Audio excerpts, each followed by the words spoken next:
म्हणताय की हा मॉर्फ केलेला व्हिडिओ आहे, हा माझा व्हिडिओ आहे? मला असं वाटतं याला पोलिसांना आपण सांगितलं तर त्यांनी सांगावं, मग पोलिसांकडे जावं आणि पोलिसांना याची चौकशी करायला सांगावी असं मला वाटतं. जर पोलीस माझ्याकडे आले तर मी सगळ्या गोष्टी डिटेल त्यांना सांगेल. मग महेंद्र दळवींनी जर मॉर्फ केलेला व्हिडिओ असेल त्याची पोलिसात तक्रार करावी आणि पोलिसांनी निष्प्रभपणे याचा तपास करावा आणि जर माझ्याकडे चौकशीला पोलीस आले तर मी त्यांना या संदर्भात व्यवस्थित उत्तर देईल.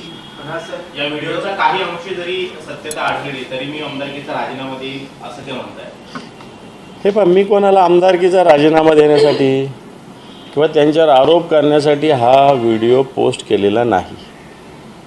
मी आत्ताच्या घडीला जे 50 खोके एकदम ओके लोक म्हणत होते तर काही लोकांना राग येत होता, म्हणजे खोक्यांचंच राजकारण सगळं चालू हे दाखवण्यासाठी मला त्यांच्या राजीनामा माझं काय व्यक्तिगत त्यांच्याशी काही राजकीय नाही आहे. त्यांनी त्यांचं खुशाल जे करायचं ते करावं, मला त्याच्याशी काही घेणं नाही. मी काही त्यांचा राजीनामा मी व्यक्तिगत त्यांच्यावर आरोपही केलेली नाही, करणार पण नाही. माझी भूमिका याच्यामध्ये ती कोण व्यक्ती आहे त्यांचा राजीनामा वगैरे मला त्याच्यात इंटरेस्ट नाही. मला सांगण्याचा मुद्दा आहे की आत्ताचे सत्ताधारी पक्षाचे लोक कशा पद्धतीनं जनतेची लूटमार करून, कारण हे तर काही यांच्या शेतीच्या उत्पन्नातून नाही येत, हे सगळ्या गोष्टी फॅक्टरीतून येत नाही.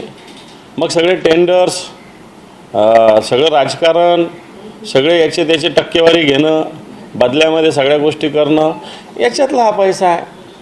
माझा मुद्दा तो आहे. मला त्या राजीनामा वगैरे